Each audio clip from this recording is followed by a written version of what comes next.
Oh, hi. See this? See this shit? This is my crack. This is the Insane Game Freak here to bring you a game review. Fire Emblem Awakening for the 3DS. Ooh, and we about to go in, son. We about to go in. Hey, what's up, guys? So, just as a forewarning for this review, I'm just gonna say this straight out right now. This is my first Fire Emblem game. I've never played any of the Fire Emblem games in the series, and I guess I should give my mini history on Fire Emblem. I really only got intrigued by the games because the characters themselves, Roy, Marth, and Ike, were the characters I ended up maining in the Super Smash Bros. Series, which then got me curious about the characters in general, in which case got me curious about the series they're from, aka Fire Emblem. And I know none of Roy's games I don't think has been released over here. I know Marth's games are over here, and I know Ike's games are over here. And we now have Chrom on this motherfucker. And obviously Chrom for Smash Brothers Universe, whatever the fuck they're calling it. But that is my history of Fire Emblem. So if you want an in-depth review from a Fire Emblem fan, this is not it. This is a newbie review, because this is kind of the game to get you into the Fire Emblem series, which is awesome considering they just announced Fire Emblem X Shin Megami Tensei, so goddamn. Anyways, let's get into it.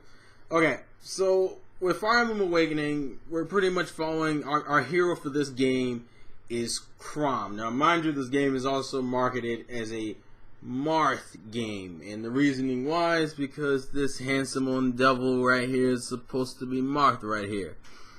Yeah, he looks kind of different, but there's actually a spoiler. There's actually a few spoilers regarding Marth in this game, so I'm not really gonna get into it. If I do, I'll probably have some type of annotation, a link to get you to skip to a certain portion in the video, so you don't have to deal with spoilers. Because I'm gonna try to cut this into a section. So, anyways, for new Fire Emblem fans, from what I understand, it pretty much is like a standard Fire Emblem game with a few new additions. The whole concepts of pairing up and having characters marry and have relationships, that is supposed to be new, and just the concept of pairing up in general in battle is supposed to be new. Fire Emblem, for those who don't know, is kind of like it's kind of like a time-based, like in real-time strategy game. Like essentially, it's like a grid. The areas are still areas, but it's like there's like a grid overlay on it, and essentially your characters, some characters can move further than others, and some characters have certain resistances to certain types of attacks and whatnot. Essentially, you have this unit, and you have to guide this unit into beat supposed whatever boss is at the end of the dam, which is at the heading the enemy unit. That's essentially what you're doing in Fire Emblem. Obviously, there's a story behind it. The story here is that for one, you get to create your own character, and he's kind of an intricate part of the story. I really like the story. I will say if you're a shonen fan, it's really shonen-ish near the end, but I do enjoy the story. The story was really well done. Had a lot of fun with it. The voice acting, for those who like Funimation voice actors, guess what? Nintendo hired Funimation voice actors to do some of the voices. Finally! Oh my god! For those who don't know, Nintendo's had a horrible track record with voice actors. I mean, they barely voice any of the characters in the games, and the ones they do ends up having really, really, really shitty voices. In terms of the 3DS games, though, Kid Icarus Uprising had great voice acting, so does fucking Fire Emblem. Now, getting into the whole plot of the game is essentially, you meet Chrom, his younger sister Lisa, their little knight Frederick. I believe these are the first three characters you meet, and then your character. Your character has amnesia, and you are pretty much just kind of following Chrom through his duties as Prince of Ulysses, which is the name of the country they hail from. And Chrom's older sister Emerin is the leader of Ulysses. And Chrom leads the group known as the Shepherds, and essentially you're kind of just defending the country and pretty much trying to... It's really intricate shit, and I'm trying not to really spoil anything, at least not here, so just know that that's the basic plot, but it's a whole lot deeper than that, and it gets a lot more ridiculous, as you can guess. If I said it's shonen-y, that should hint at something anyway. Essentially, the Fire Emblem series is pretty much like RPG strategy games.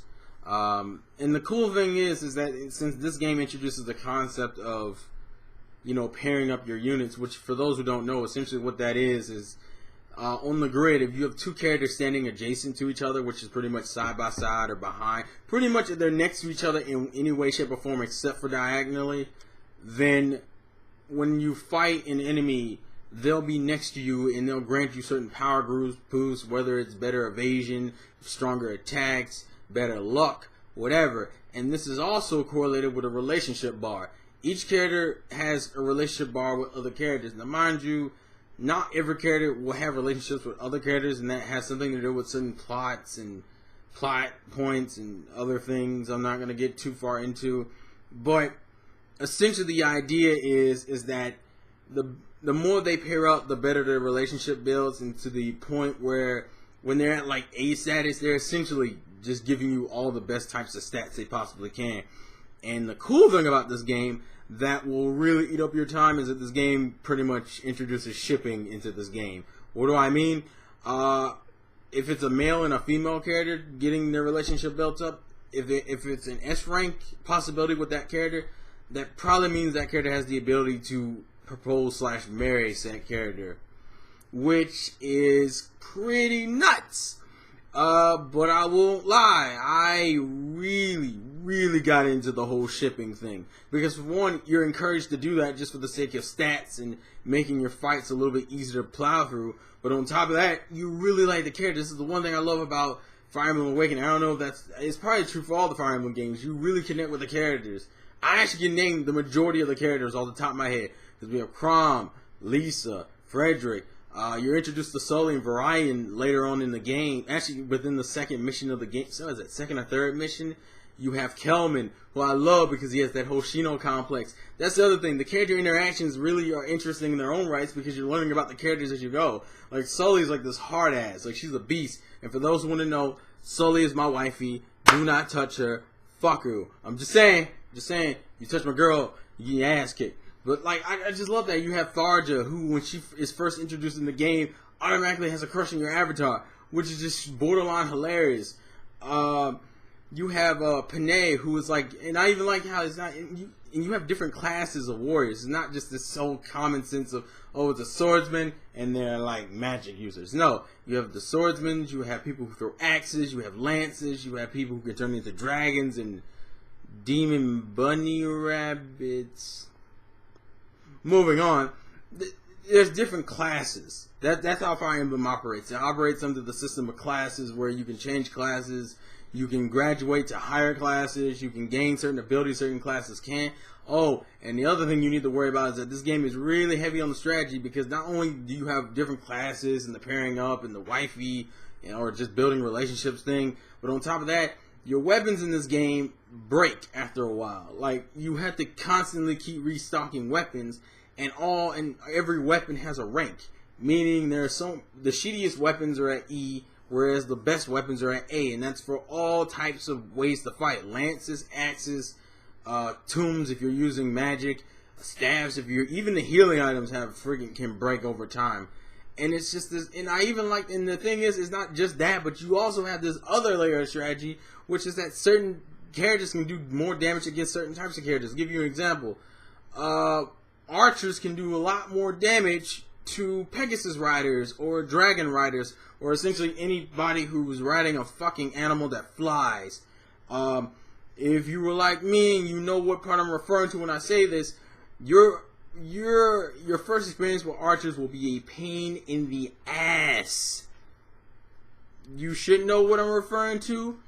I'm gonna say wifey, potential wifey, pain in the ass. And the way the whole weapon, which is better than which thing works is that essentially archers can take out pretty much any flying type of riders real quick.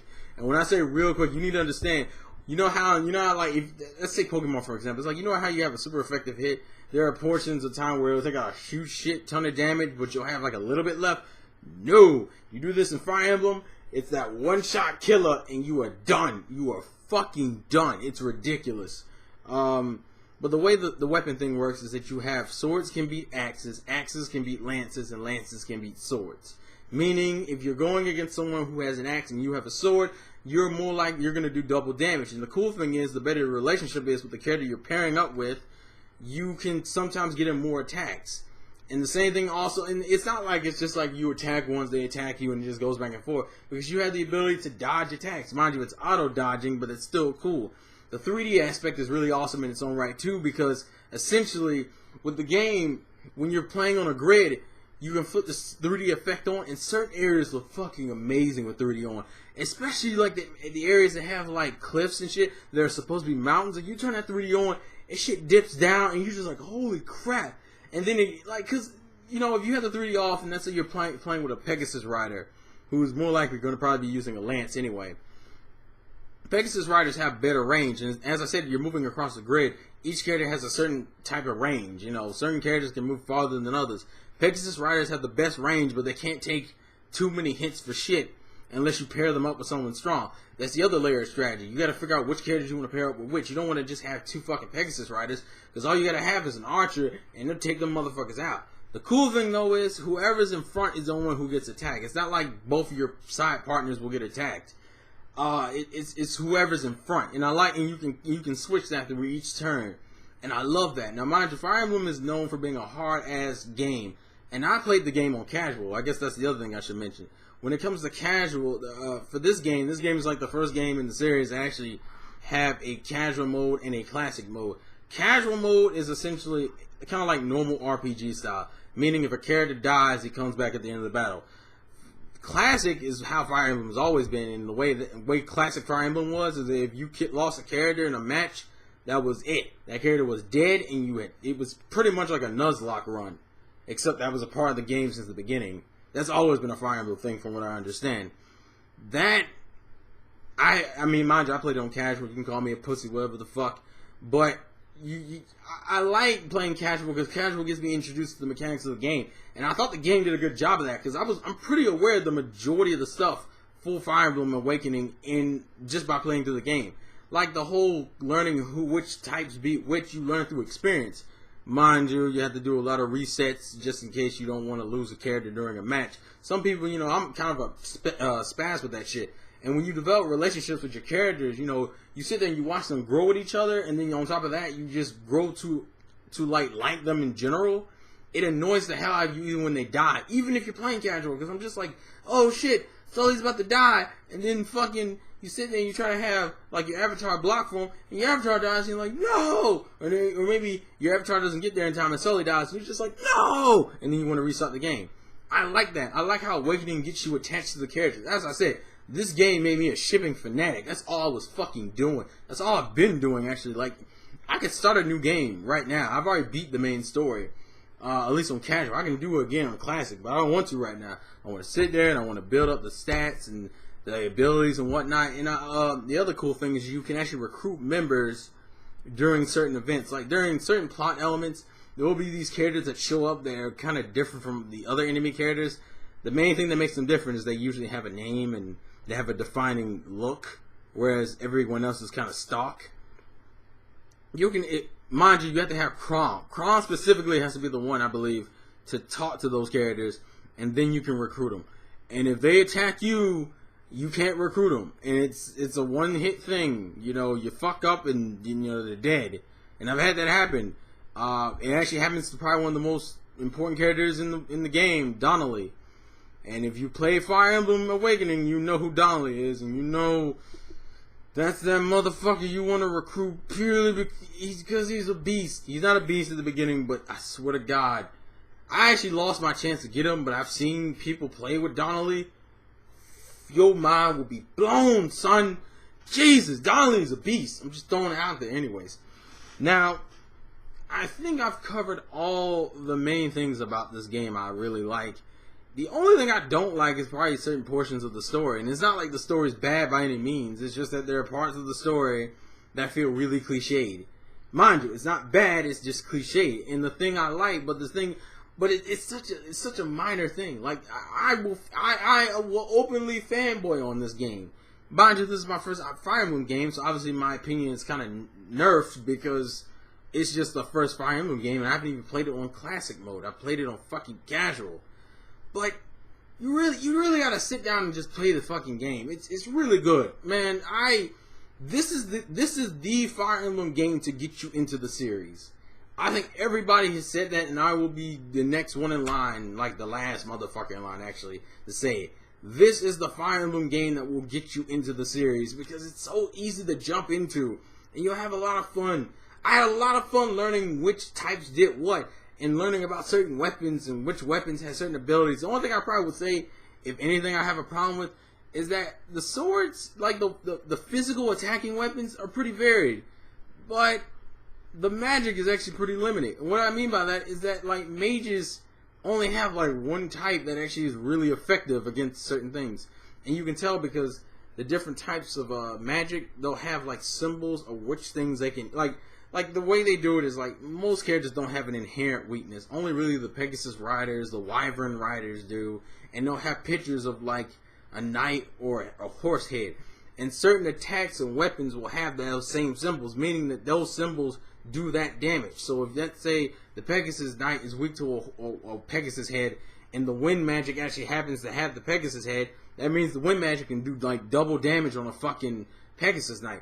The problem I have though is that literally I think in terms of magic it's really limited. Like fire and thunder magic do about the same type of damage. Like if you have an A ranked fire magic and an A rank thunder magic, then that's it. The only other thing I probably think is kind of weak is I wish with mages, when they leveled up, they would gain new abilities instead of just you have to go buy magic spells for fucking for fire, lightning, and wind. Also, just the fact there's only fire, lightning, and wind.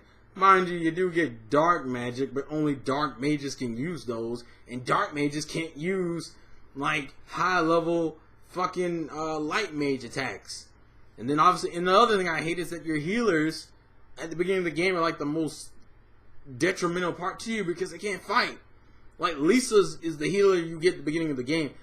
Lisa doesn't do shit. Like Lisa can only heal. In the beginning of the game, it's fine. Get around to like midway, she will be the first person to die. She will be the first fucking person to die, which is really fucking annoying because Lisa is Crom's little sister. Yes, he's the dude who has two girls on both sides of him. The older sister who rules the fucking country, and the younger sister who looks up to her big brother Oni-chan and shit. Just goddamn, like, I really wish the healers could do something, and I wish the magic was more varied, and I wish I feel like it's so deep on one level, I kind of want it to be deep on the RPG level too, because I feel like the magic could be a lot deeper than what it is. That's just me though. And I guess this is the spoiler section, and it's fine because essentially after this I'm just going to end it. Because there is a few things about the spoilers I want to talk about. Okay, spoiler section now. Alright, so pretty much after you get through the game, you get to a certain point in the game, Emran dies. That's kind of a depressing piece of shit. That sucks. But the thing about it that kills me is that I think that was the first time in the game they introduced the concept of, oh, during certain key scenes, we're going to let you pick a choice. Even though sometimes your choice doesn't really matter. Because like with the Emran death, it was like, choose to sacrifice Emran. If you choose no, she's going to do it anyway. And if you choose yes, then you just sacrifice Emran. The same thing later on when Lucina is trying to kill you. It's just kind of like, well, you let Lucina kill you? Because I'm pretty sure if I pick no, if I picked yes, Chrom was gonna stop her from killing me. And then when I picked no, Chrom stopped her from killing me anyway. So what the fuck is the point? I do like the fact that the game does have two endings. Essentially, like if you beat him with your character, you pretty much die, and you're kind of just gone for a while. But if you beat him with Chrom, I'm not gonna spoil the whole the true evil motherfucker at the end. If you beat him with Chrom, then it's kind of just like, I don't know. To me, the best ending is sacrificing yourself versus Chrom just killing the damn thing, because you end up coming back at the end of the game anyway. So I was like, what the fuck was the point? Those are the things about the story that really bugged me. The Lucina reveal was cool because it introduces a secondary kind of relationship characteristic in the game, which is the whole parent to children thing. I also love the fuck out of the fact that whichever characters get together and get married, you get to see their kids, and their fucking kids actually look like they have characteristics that relate to the parents. Like Nah, for example, for Ryan and Naui, that's the pairing I did. She has like Ryan's like color palette, but obviously looks like Naui because she's a Manakete, which is the dragon, and then the whole Tagul thing for the demon bunny rabbit thing. Mind you, I didn't get all the kids. I got some of them because I didn't realize it was the kid thing until I got the first one. I also love the fact that we get to see Cynthia and Morgan. That's cool as shit to me. Now, mind you, wait, why did I say Cynthia and Morgan? I meant Cynthia and Lucina because they're sisters. I like that. I like how you can build relationships. Also, I like how the game was smart to be like, yeah, we're not going to have you be able to build a relationship with everybody because that means Lucina could get married to people in previous timelines, which would fuck up future timelines. I like the fact they kept that shit restricted. I like the whole father-daughter thing, like, or even the sister-sister thing, like with Kajil and Morgan, how Morgan can't remember her sister, Kajil, and it's like, it's this whole thing about her trying to bash her head against the wall, and Kajil's like, you know what, you have all the time in the world to gain new memories back, but why don't to gain your old memories back, but really, at this point, we're together right now, let's make the most of it. The only other thing I didn't like is that because of the concept of time travel, you would think that they would go back to the future or their future would change, but they don't really explain it. And like in certain endings, it's just kind of like, well, this character just goes off and wanders for a while, and I'm just like, but they're from the future. How the fuck can they do that without ruining a plot element from the older game? I mean, not from the older games, from the older areas. I don't fucking know. I mean, it's one of those things. I guess it's like one of those things that's kind of annoying, but at the same time, I really don't give a shit at the end of the day because the game is fun as hell. Overall, in closing, Fire Emblem is a great starting game for anyone getting into the Fire Emblem franchise. I highly recommend it. It's a lot of fun, and it's frustrating at times because it's a Fire Emblem game. It's still hard even when you're playing on casual on certain points, but what you can do in the game and the interactions with the characters and the story and just everything about the game makes you can't really hate the small stupid things because everything else is just so much fun.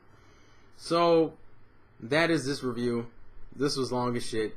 This has been the Insane Game Freak. I need to make shorter game reviews. Life's a gameplay to win. Sully is my waifu. Don't you fucking touch her. I love fucking I love Sully, I love Sumia, and Anna's cool too, and probably, I had her name in my brain. Livia. Those are my 4 bitches. Don't touch my bitches. Anyways, let's gameplay to win, and I'll catch you guys later. Peace. Also, leave in the comments your thoughts about the game. Bye.